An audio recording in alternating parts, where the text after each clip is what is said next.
രാജ്യങ്ങളും പ്രതിസന്ധിയിലാണ്, പരീക്ഷണങ്ങളിലാണ്. നമ്മൾ അവരെ ഓർക്കേണ്ടതുണ്ട്. ചില ആളുകളൊക്കെ പറയുന്നുണ്ട്, ഇതാ മുകളിൽ ആ മിസൈലുകൾ ഇങ്ങനെ നിർവീര്യമാക്കുന്നത് ഞങ്ങൾ കണ്ടുകൊണ്ടിരിക്കുകയാണ്. നമ്മളെ വിളിച്ചപ്പോ നമ്മുടെ മകൻ ഗൾഫിൽ നിന്ന് പറഞ്ഞിട്ടുണ്ട്, നമ്മുടെ കൂട്ടുകാർ പറഞ്ഞിട്ടുണ്ട്, നമ്മളതിങ്ങനെ കേട്ടുകൊണ്ടിരിക്കുന്നുണ്ട്.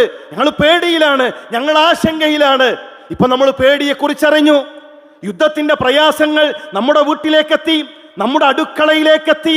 പ്രിയമുള്ള മുസ്ലിം സഹോദര, വർഷങ്ങളോളമായി ഫലസ്തീനിലെ മുസ്ലിം സഹോദരന്മാർ അവരനുഭവിക്കുന്ന ആ മുസ്ലിം സഹോദരന്മാർ അനുഭവിക്കുന്ന പ്രതിസന്ധികൾ നമ്മൾ ആലോചിച്ചിട്ടുണ്ടോ? നമ്മൾ ചിന്തിച്ചിട്ടുണ്ടോ? തകർന്ന വീടിന്റെ ഇടയിൽ, തകർന്ന കൂരക്കുടയിൽ ഉമ്മയെ തിരയുന്ന, ഉപ്പയെ തിരയുന്ന മുസ്ലിമായ നമ്മുടെ സഹോദരന്മാരായ ആ പിഞ്ചുബാലന്മാരെ കുറിച്ച് ചിന്തിക്കാൻ, അവർക്ക് വേണ്ടി പ്രാർത്ഥിക്കാൻ നമുക്ക് സാധിച്ചിട്ടുണ്ടോ? ഇപ്പോഴാണ് നമ്മൾ യുദ്ധത്തിന്റെ പ്രയാസം അറിയുന്നത്.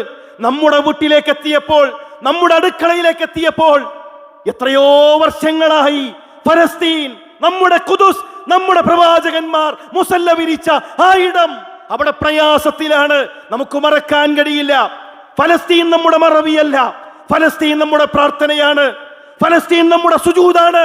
ഫലസ്തീൻ നമ്മളെ സംബന്ധിച്ചിടത്തോളം ആകാശങ്ങളിലേക്ക് ഉയരുന്ന നമ്മുടെ കൈകളാണ്.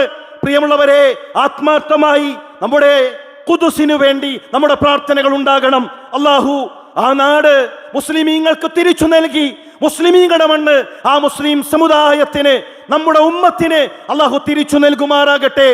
പ്രയാസങ്ങൾ അനുഭവിക്കുന്ന, കെടുതികൾ അനുഭവിക്കുന്ന രാജ്യങ്ങളിൽ അല്ലാഹുവേ അവർക്ക് നിർഭയത്വം നൽകി, എളുപ്പം നൽകി അനുഗ്രഹിക്കണമേ.